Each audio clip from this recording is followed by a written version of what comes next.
Year 2026 is a year of fears. Ito yung taong 2026 ay taong ng mabagsik na apoy, tubig at dugo. So sa nabubuhay na naman ang bloody year. Pagdating ng hamon ng kalikasan, ang dami pong nasawi. Marami po talaga. As in marami. Dalawang bagyo na maglalandfall na kasing lakas ni Guni at ni Yolanda. Dahil sa baha, ang dami ring nasawi na kuryente. Halos lahat ng bagyo sinabayan ng lindol. Ito yung pinaka-worst talaga dito kasi yung bagyo, kahit umuulan na siya, may bagyo na habagat lang ang dating, malakas ang buhos ng ulan pero sinasabayan ng mga ilang paglilindol. Yung Indonesia kawawa kasi alam mo ba by next year, halos yung mapa ng Indonesia, kalahati nun halos lubog. 6 na bulkan na mag-eruption. Pero yung 6 na bulkan sa taong 2026, dito sa bansa natin mag-eruption po.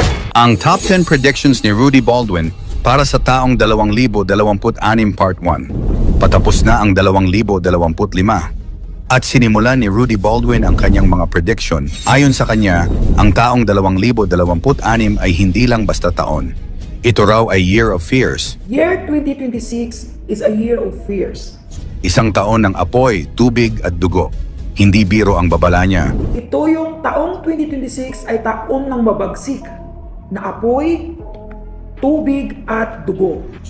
Mula sa kalikasan hanggang sa krimen, sa pandemya at aksidente, marami ang nakataya. Narito ang top 10 predictions ni Rudy Baldwin para sa taong 2026. Pang-10. Ulan na walang tigil at 2 super typhoon. 2 bagyo na maglalandfall na kasing lakas ni Guni at ni Yolanda. Isa sa mga unang sinambit ni Baldwin ay ang patuloy na ulan na walang tigil.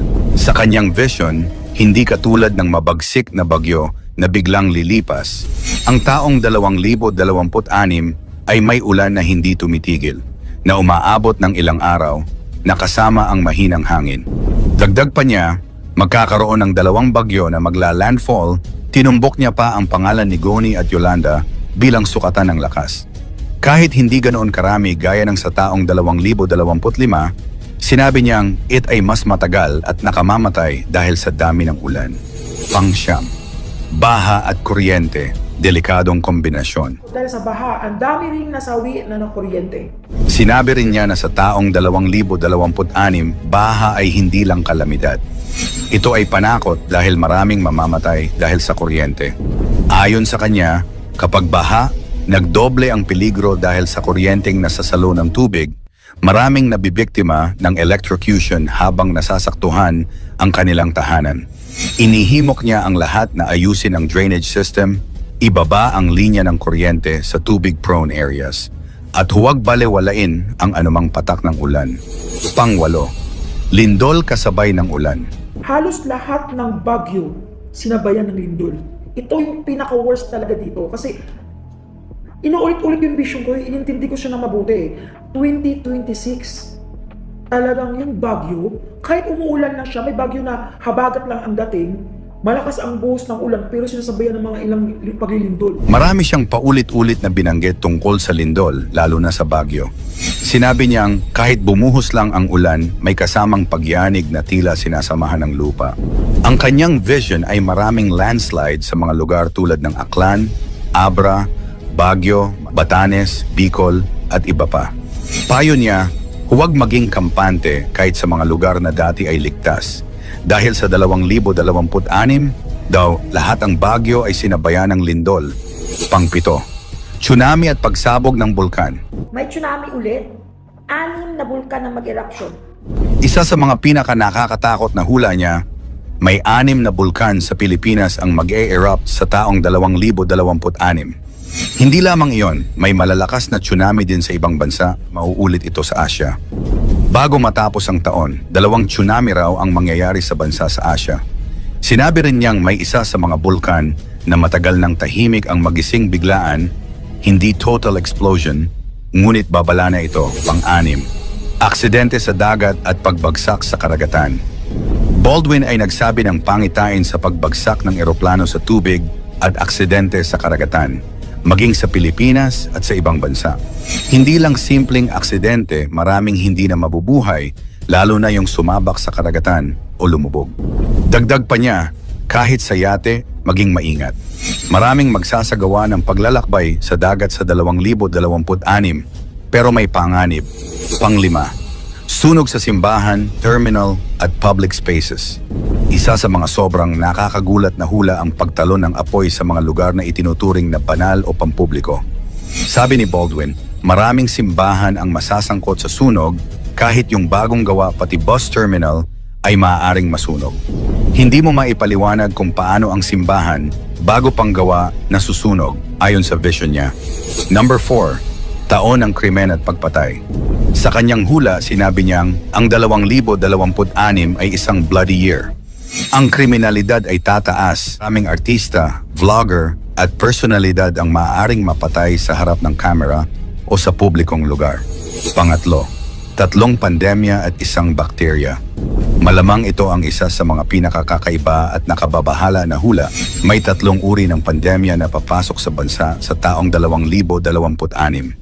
Sinabi pa ni Baldwin na may bakteryang kakain ng laman, isang internal infection na mabilis kumalat. Sabi niya, may lockdown sa probinsya, lalo sa mga Muslim area.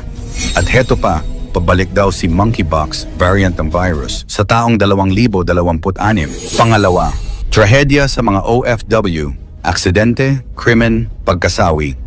Si Rudy Baldwin ay nag-warning sa maraming OFW na sa kanila ay may masasangkot sa matinding krimen at aksidente. Ang OFW na tutuluyan ng karahasan, maging biktima ng crime in water and fire. Sabi niya, may OFW na tinatayang sunugin o ilagay sa malupit na kondisyon.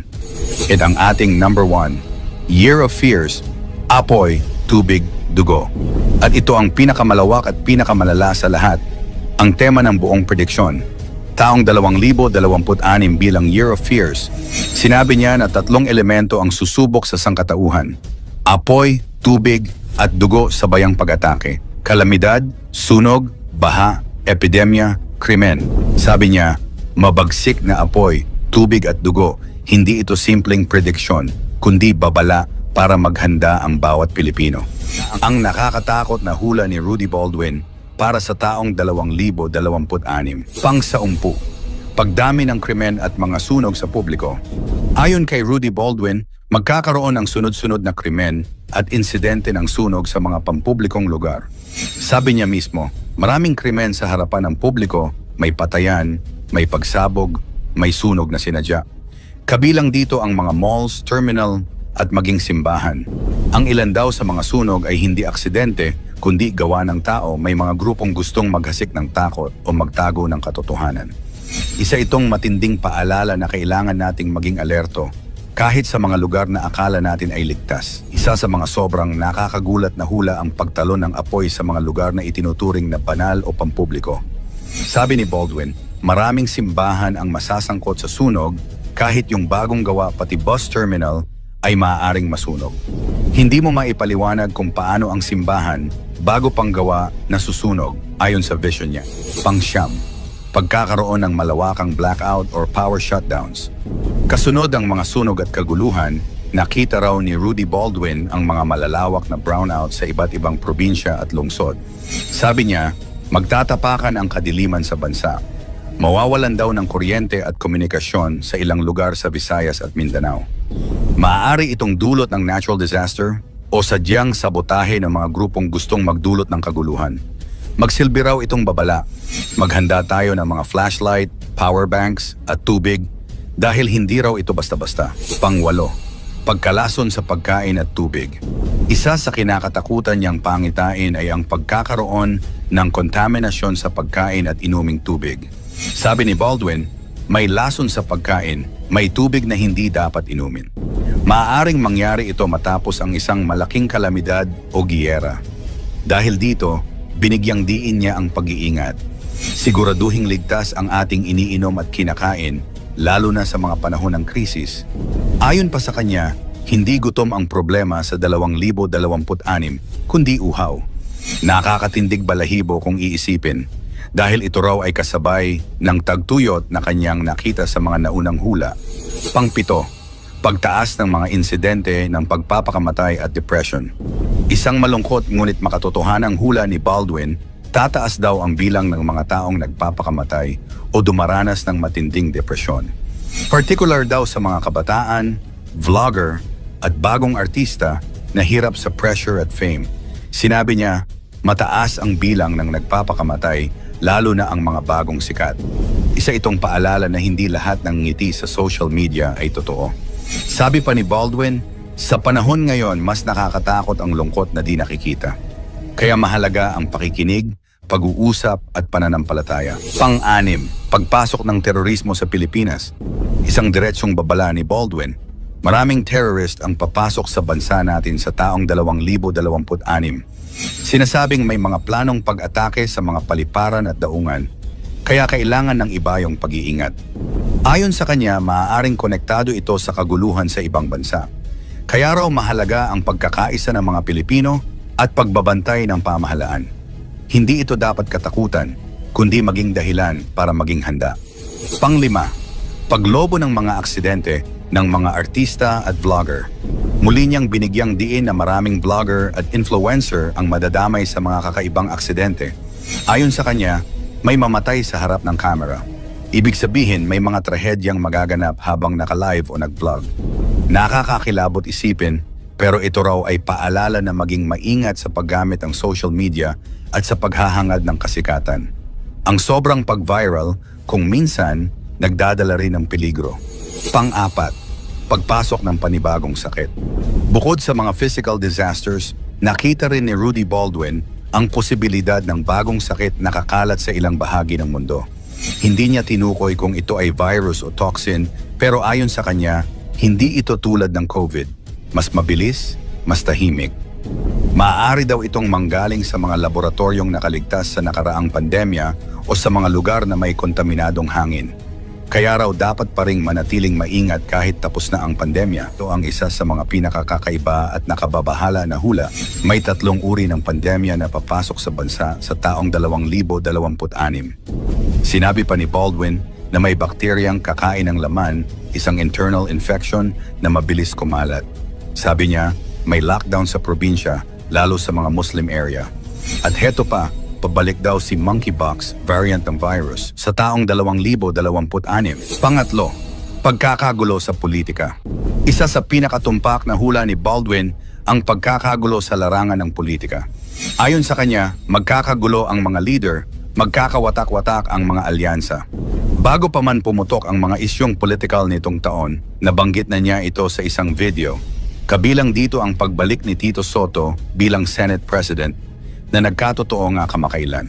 Sabi ni Baldwin, may babalik na leader na kilala ng marami, ngunit may kasunod na pagtatalo. Tila patuloy pang magpapatuloy ang tensyon na ito sa 2026. Pangalawa, pagdami ng mga giyera sa ibang bansa. Isa sa pinakamatinding babala, 4 na giyera ang sisiklab sa mundo. Isang bansa sa Asia ang kasama. Ayon kay Baldwin, posibleng magsimula ito sa mga hindi pagkakaunawaan sa teritoryo at politika. Kapag nagkataon, madadamay din daw ang Pilipinas sa epekto, krisis sa pagkain, langis at ekonomiya. Isa itong paalala na dapat ay palaging nakatuon sa kapayapaan ang mga leader, hindi sa kapangyarihan. Sabi nga niya, walang panalo sa digmaan, lahat talo. At ang ating number 1, posibilidad ng martial law at malawakang kaguluhan. Ang pinakatinding hula ni Rudy Baldwin para sa 2026, maaaring magkaroon ng deklarasyon ng martial law kung lalala ang krisis. Bagamat hindi niya tuwirang sinabi kung kailan, binanggit niya kung hindi maayos, may posibilidad ng batas militar. Pwedeng ito'y resulta ng kaguluhan, terorismo o political unrest. Nakakatakot isipin, pero idinagdag niyang kung ayusin ng mga leader ang lahat, maiiwasan ito. Isa itong panawagan para sa pagkakaisa, panalangin at pagbabago ng puso ng bawat Pilipino. Mangyari man o hindi ang mga hula, sa Diyos tayo dapat magtiwala, hindi sa mga manghuhula. Ikaw alin sa 10 prediction ni Rudy Baldwin ang pinaka nakakatakot o siguradong magaganap? I-komento mo sa ibaba, i-like ang video, i-share mo sa iba, at huwag kalimutang mag-subscribe. Maraming salamat at God bless.